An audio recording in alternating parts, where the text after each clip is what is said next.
Baik, selamat pagi. Assalamualaikum warahmatullahi wabarakatuh. Saya Rizky dan saya adalah dosen dari Universitas Amikom Yogyakarta yang ada di Prodi S1 Teknologi Informasi.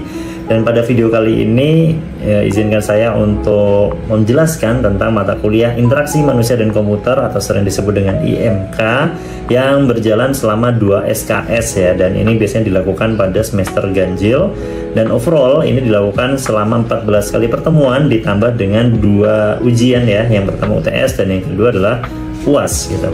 Sedangkan capaian pembelajaran yang ada di mata kuliah ini ada 3. Yang pertama itu adalah tentang menerangkan. Jadi mahasiswa diharapkan dapat menerangkan konsep, landasan, dan karakteristik interaksi manusia dan komputer. Kemudian yang kedua adalah mahasiswa dapat menguraikan proses desain antarmuka dan interaksi sesuai dengan pertimbangan aspek-aspek ergonomik, permasalahan pengguna, dan sesuai dengan tren desain yang futuristik. Dan yang terakhir adalah mahasiswa mampu menciptakan sebuah proyek yang terdiri dari notasi dialog, desain antarmuka, dan interaksi yang sudah tervalidasi dalam bentuk penelitian yang terstruktur.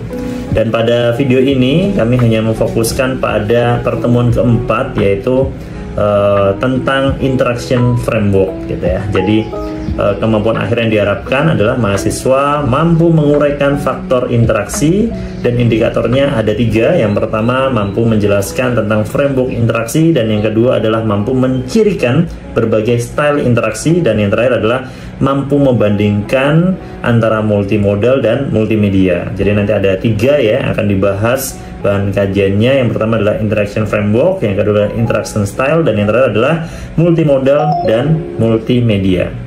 Dan nanti metodenya atau model pembelajarannya itu menggunakan 2. Yang pertama ceramah, dan yang kedua adalah number head together. Dan ini secara video nanti akan dijelaskan sekitar 25 menitan, dan metode penilaiannya berupa kuis. Tapi kuis kali ini hanya akan fokus ke cetak ya, atau tulis tangan, biar anak-anak mahasiswa ini biar lebih terampil dalam tulisan tangan, dan juga mereka bisa mengeksplorasi dan juga bisa mencatat hal yang penting langsung di kertas. Mungkin itu sekian dari saya. Ini berikut adalah videonya. Oke, baik, selamat pagi. Assalamualaikum warahmatullahi wabarakatuh. Wah, ini luar biasa ya. Nah, ini gak terasa, ini kita sudah masuk ke pertemuan keempat ya, di mata kuliah Interaksi Manusia dan Komputer ya. Dan masih dengan saya Rizky, dan hari ini kita akan belajar tentang sesuatu yang sangat menarik ya teman-teman ya, tentang hal yang paling dekat dengan kehidupan kita, yaitu tentang interaksi kita dengan komputer gitu ya. Cuma sebelum ke sana, kita akan coba flashback nih, recalling tentang pertemuan kita di pertemuan 3 kemarin nih, yaitu kita membahas tentang input dan output device gitu ya. Oke, jadi di situ ada input nih. Kalau input itu pasti sesuatu yang masuk ya, sedangkan output yang keluar. Kira-kira boleh dong kasih contoh bang, apa contoh dari input dari sebuah komputer? Contohnya ada keyboard dan mouse dan Oke, keyboard dan mouse ya. Jadi kalau keyboard itu alatnya lebih buat ketik, kalau mouse untuk pointernya ya. Oke, menarik ya. Jadi sebenarnya ada banyak banget untuk input, salah satunya dari keyboard dan mouse. Selain itu ada kamera. Kamera itu kita tidak bisa masuk ke ininya ya. Kemudian outputnya nih, sekarang kita balikan gimana? kalau buat sendiri bisa dari monitor, proyektor, speaker ya, soundnya ya, ada suaranya.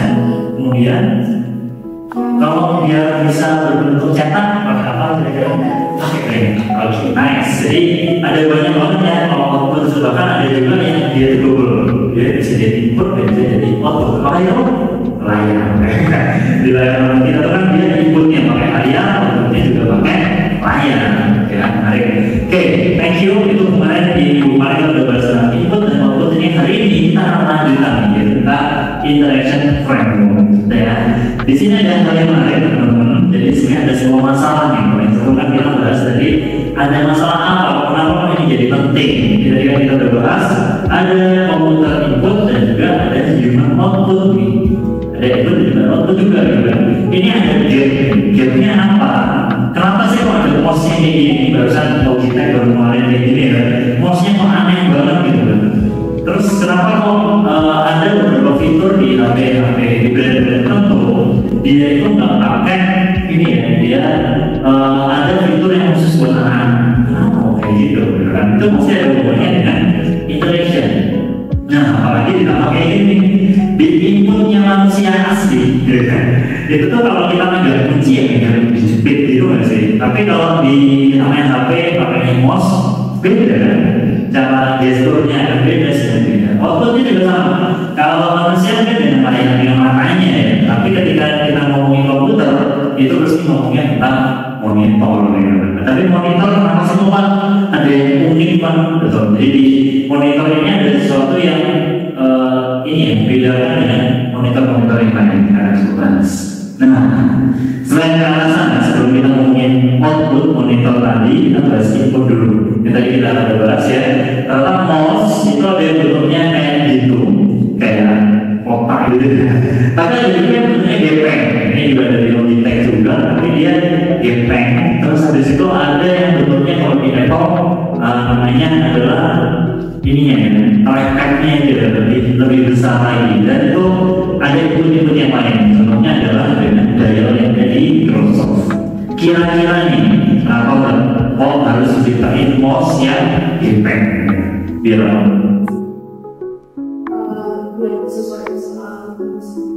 Oke, berarti biar ininya ya, karena biasanya orang-orang yang travel ya, dia butuhnya mouse yang gampang, ringkas gitu ya. Oke, terus itu yang tengah ada mouse gaming ya, kan yang RGB itu kira-kira bedanya apa dengan mouse yang biasa? Sesuai dengan apa ya? Kalau game itu kan rame gitu ya, jadi banyak apa atributnya, terus apalagi gamenya kan nggak ada ya untuk main game gitu. Mungkin itu cocok betul. Ya. Dan ada satu lagi DPI-nya. Jadi biasanya kalau mouse gaming itu tingkat kerapatannya lebih tinggi, jadi kita bisa lebih dikit aja langsung sensitif ya. Terus, nah ini yang unik nih. Kenapa kok ada mouse yang harus kotak kayak gitu? Saya tahu. Mungkin lebih fleksibel ya. Dan ini cocoknya adalah buat orang yang kerja di komputer lama banget. Nah itu biar tangan tidak pegel, jadi dia sebenarnya lebih kayak grabbing gitu ya. Oke, dan ini juga yang menarik adalah kenapa sih orang udah pakai MacBook itu biasanya malas pakai Windows gitu. Nah itu ternyata trackpadnya itu enak banget ya, dan dia biasanya nggak mau pakai mouse gitu. Itu ternyata ini ya, dia sangat mudah, satu klik, dua klik kanan, kemudian ada exposure, zoom in, zoom out, itu enak banget ya. Gitu. Oke, gimana kalau misalnya ngomongin output? Nah ini ada monitor ada di sini itu 16:9. Cuma di rumah saya itu namanya ultrawide gepeng. Kira-kira apa kelebihannya ultrawide dibanding 16:9 kira-kira? Yang gepeng itu kelebihannya kira-kira apa? Ultrawide.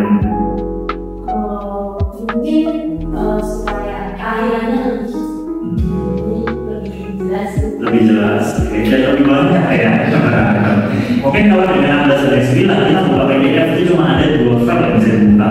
Tapi kalau ultrawide kita bisa buka 3 langsung. Karena jadinya kita nggak perlu minimize buka lagi. Sangat mudah. Saya kalau lagi ngerjain banyak dokumen tuh yang sebelah kiri itu browser, yang kanan itu Word, yang sebelah kanan PDF. Atau extra monitor lagi buat chatting. Gitu. Jadi kita kalau minimize bisa sangat cepat, bisa mempermudahkan sekitar 10% hanya dengan monitornya doang.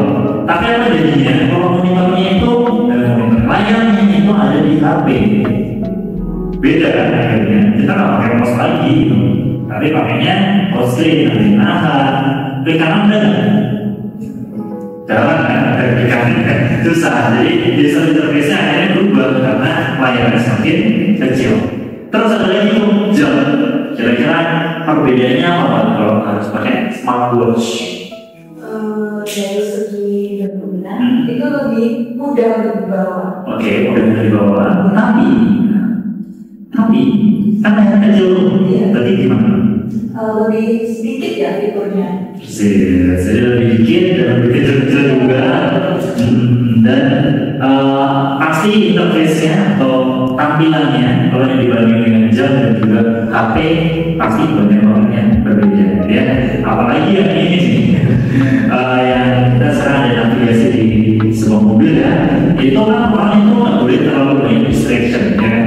Jadi di sini itu biasanya perintahnya pakai perintah suara ya. Jadi kalau dibilang ya betul sama-sama komputer, tapi komputer sama jam tangan tuh smartphone itu juga komputer biasanya karena dia dalamnya ada prosesornya juga. Nah, apalagi kalau kita lihat websitenya sama, tapi ketika dibuka di desktop sama di laptop tampilannya gede banget ya sih. Tapi ketika dibuka di tab tampilannya kecil, tapi lebih enak dibaca ya. Tapi ketika di HP itu lebih kecil lagi, makanya ada namanya mobile site gitu kan ya. Jadi lebih mobile friendly gitu. Jangan saya belum pernah nyoba kalau di HP ya, apa di jamnya lihat website jamnya angel ya, terus gede gitu. Makanya kalau di jam ya cuma notifikasi gitu. Nah, tapi ini ada masalah mas. Masalahnya adalah gimana kalau yang mengakses adalah orang yang tunawicara kayak gitu. Ini kemarin kita bahas tentang orang yang tunanetra yang bisa melihat gimana. Nah, kita akan mempengaruhi ini. Jadi siapa usernya itu akan mempengaruhi device-nya yang akan digunakan dan efek interaction juga. Saya kemarin baru penelitian untuk tunanetra di salah satu rumah sakit ya yang tentang mata. Kira-kira yang paling cocok untuk mereka itu inputnya berapa kira-kira? Betul. Paling ya sepakat ya. Jadi kita ada tombol, terus dia bisa ngomong. Ya udah nanti si sistemnya itu akan kayak feedback gitu ya. Kalau yang lain mungkin kira-kira apa? Dari Gestur tangan. Oke, baik. Kalau ada satu cara yang biasanya orang yang gunakan namanya apa? Berapa? Braille ya, braille itu bentuknya kayak gigi-gigi gitu ya. Karena saya teliti tentang mereka tuh sebenarnya lebih enakan memakai braille atau pakai angka yang asli. Kalau kita lihatnya kan ada kayak gigi-giginya kan, itu sebenarnya tunanetra. Interface-nya, interaction-nya juga akan berbeda. Ya, bisa dipahami ya? Oke, itu adalah interaction. Nah, ini basically ini versinya Arrow Welder, boleh dibacakan. Ya, bagian Presentation designer shooting for disable is like a chef shooting for able. Oke, boleh ya. Give consent whenever to your customer. Suppose that you tell them what they need well before they realize it themselves. Oke, realize. Oke, ini menarik ya, karena ini kalau kita sudah pandang sebagai orang IT mau bikin sebuah interaksi, interface gitu ya. Jadi kita tuh seperti chef yang mau masak gitu kan. Wah, aku mau cocoknya yang mana? Dan semuanya itu pedes tuh, ya kan? Dan semuanya itu asin. Jadi tergantung dengan usernya. Tadi saya sudah bilang kalau buat anak-anak dan orang yang sudah tua lansia itu malah mirip ya.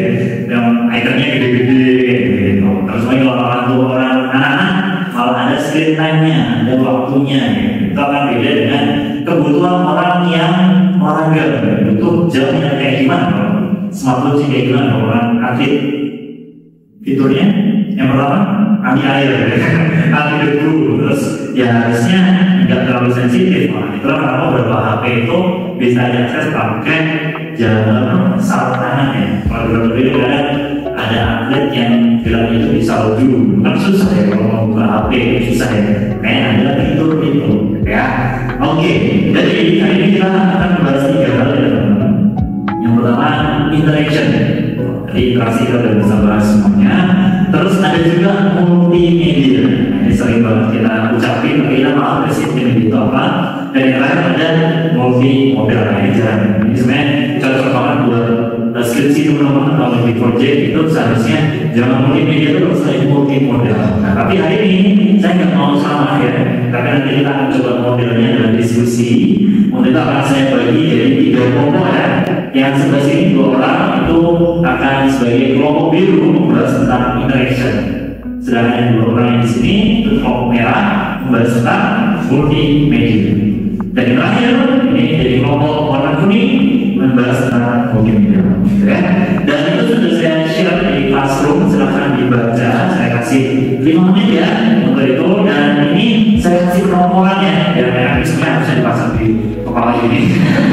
Kalau saya kira hafalan aja. Kalau banyak berarti kelompok warna biru nomor 1, ini nomor 2, kelompok merah nomor 1, nomor 2, kelompok nomor 1, 2, dan 3 ya.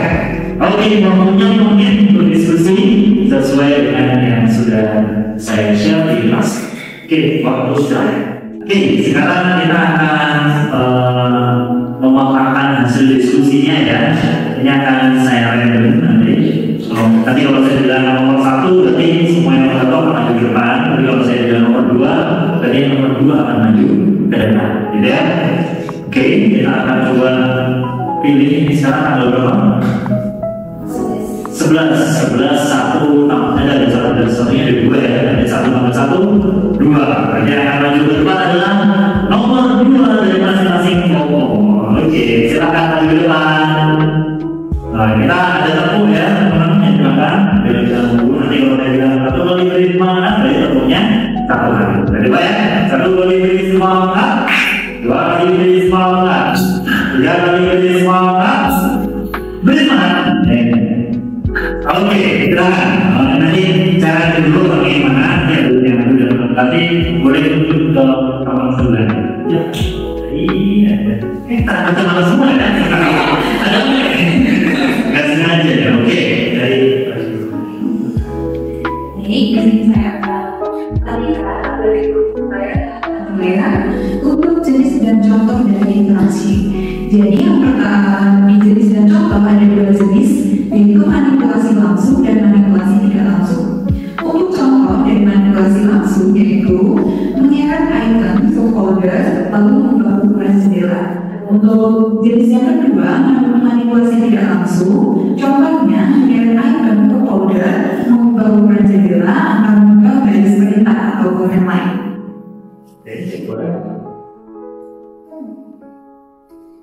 Baik, jadi saya akan mempresentasikan hasil diskusi kami. Saya dari kelompok kuning. Jadi multimedia itu ada 2 jenis. Yang pertama yang konten berjalan, misalnya ada film, presentasi, dan video. Yang kedua ada pembinaan interaksi menggunakan alur konten, misalnya aplikasi dan game. Untuk contohnya antar muka aplikasi belajar anak yang mengandung teks, gambar, suara narasi dan animasi. Oke, baik, saya dari kelompok kuning akan mempresentasikan hasil diskusi kelompok kami tentang multimodal, bagian jenis dan juga contohnya. Untuk jenisnya ada input multimodal, output multimodal, dan juga interaksi multimodal. Untuk input multimodal sendiri, pengguna bisa menggunakan media cara untuk memberikan perintah. Bisa seperti suara, sentuhan, gestur, tulisan tangan, ataupun pandangan mata. Sedangkan output multimodal sistem memberikan informasi kepada pengguna melalui berbagai saluran, misalnya seperti visual, audio, ataupun haptik. Dari interaksi multimodal penuh, kombinasi input dan output dari berbagai modalitas yang terintegrasi secara cerdas.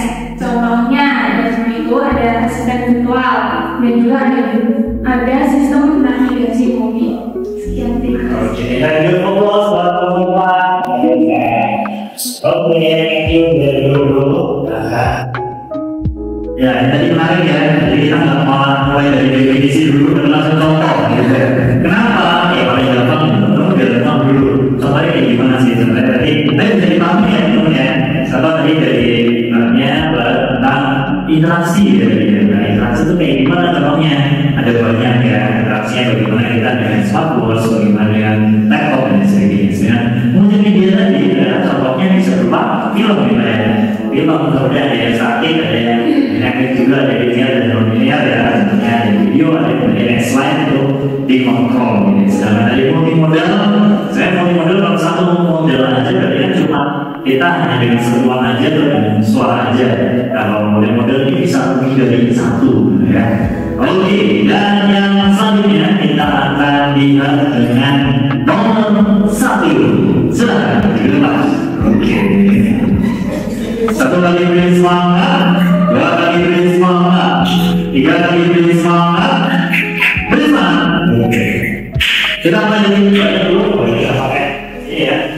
luar kepala. Silakan.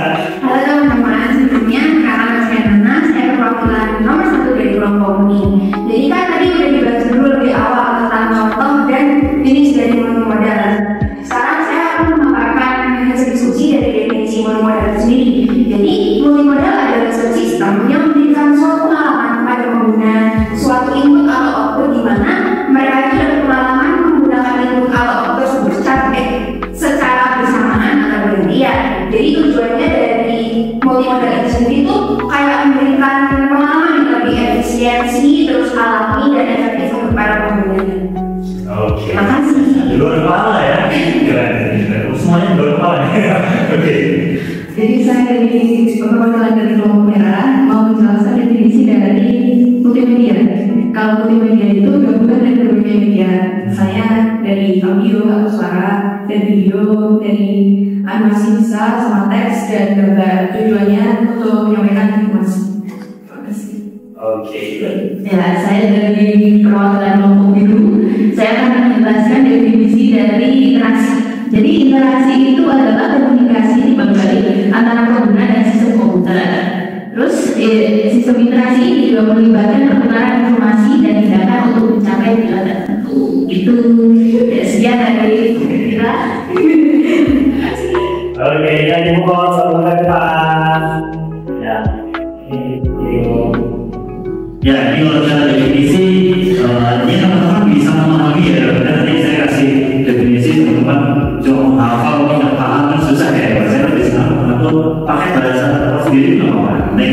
Ngerti ya, ini maksud. Kalau multimodal tadi kan modal itu banyak ya.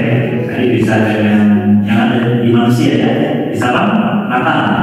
Berarti dengan pandangan ya, terus ada jari atau dengan sentuhan gitu kan ya, telinga dengan pendengaran ya. Nah, kalau multimodal ini basically menggunakan lebih dari satu, goalnya adalah interaksi gitu ya. Sedangkan multimedia tadi udah di mention ya, ada 5 basically. Yang pertama adalah teks, terus yang kedua ada gambar, ada video, ada animasi, terus satu lagi ada suara. Nah, namanya multi pasti lebih dari satu. Jadi kalau cuma ada teks dan gambar, itu multimedia, dan jadinya poster kan. Kalau ada teks, ada gambar, ada video, jadinya multimedia juga.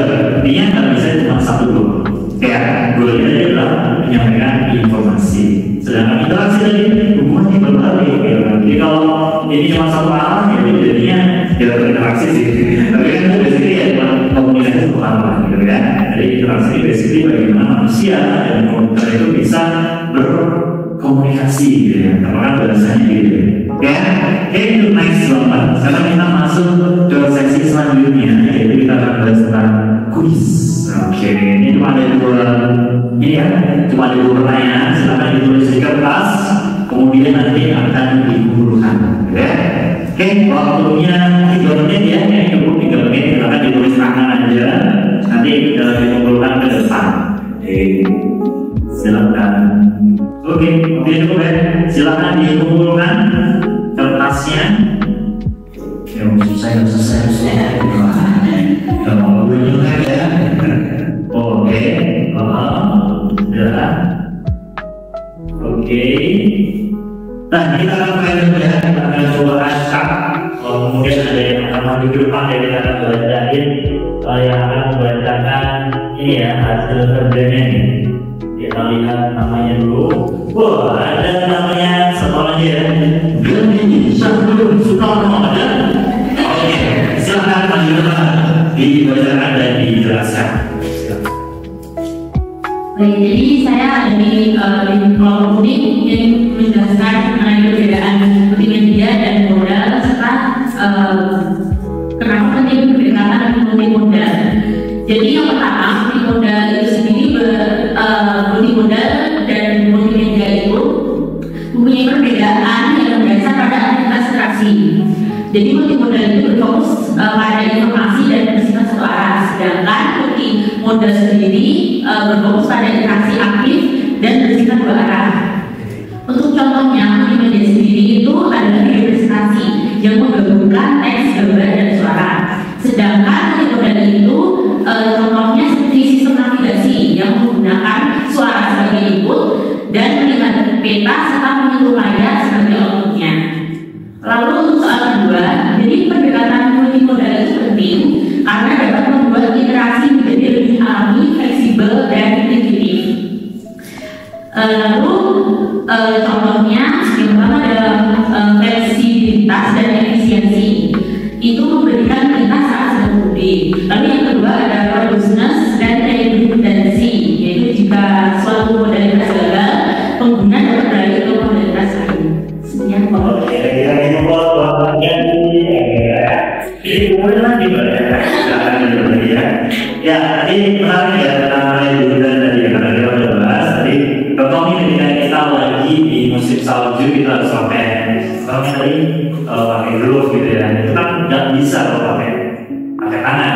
Ya ada pakai perintah suara. Termasuk yang ini yang paling terjadi itu ketika zaman COVID ya. Waktu COVID kan semuanya pakai masker, sedangkan HP waktu itu udah makin canggih, semuanya pakai scan wajah, akhirnya dia nggak bisa mendeteksi. Terus sampai dilakukan oleh Apple waktu itu, Apple mengintegrasikan smartwatch-nya dengan HP-nya. Jadi kalau kita punya Apple Watch, selama kita masih megang itu langsung auto unlock gitu. Jadi nggak perlu melepas masker. Nah itulah salah satu opsi ya. Ketika satu yang function, kita bisa pakai cara-cara yang lain untuk berintegrasi dengan HP kita. Ya, itu. Kemudian kita ini sudah selesai ya sudah di penghujung itu bagi teman-teman. Dan saya butuh satu orang untuk testimoni gitu ya, atau mungkin workshop ya, apa sih yang kita pelajari hari ini? Oke, ada yang mau volunteer boleh? Oke, silakan. Boleh maju dulu ya? Boleh, silakan. Kenalan nama dulu ya. Baik teman-teman, perkenalkan saya Negara Nabriano. Saya dari kelompok biru. Jadi dari pertemuan hari ini saya belajar dua hal penting.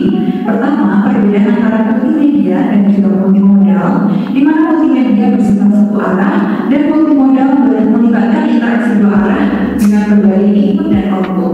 Kedua, pendekatan multimodal penting karena membuat interaksi lebih fleksibel dan efisien dan bisa digunakan dalam berbagai kondisi. Materi ini memberi saya pemahaman baru tentang pentingnya desain interaksi yang mendukung kebutuhan pengguna. Terima kasih. Oke, nah itu banyak bedanya dalam perbedaan multimedia dan juga multimodal. Kemudian kita juga bahas tentang pentingnya interaksi. Itulah kenapa kok HP Xiaomi itu termasuk HP yang unik karena dia ada satu fitur yang melihat multimodal itu bisa nyalain AC. Pakai apa? Remote. Jadi ada di paletnya. Apa yang Samsung yang mahal itu nggak ada gitu. Terus kalau di Apple, di Samsung dia punya ekosistem. Terus dia ada lagi kalau accessibility biasanya buat tadi apa namanya ya. Jadi itu teman-teman hari ini insya minggu depan kita akan ketemu lagi di materi yang lebih karena ini insya kita akan bahas tentang interaksi dalam sebuah game ya. Dan juga nanti di akhir semester teman-teman akan saya ajak untuk penelitian gimana caranya teliti game yang sudah ada atau software yang sudah ada kita teliti jadi sebuah paper dan itu bisa jadi ini ya salah satu tulis teman-teman jadi tanpa non reguler ya non skripsi jadi itu mengenai skripsi syaratnya itu harus lulus Sinta 3 ya.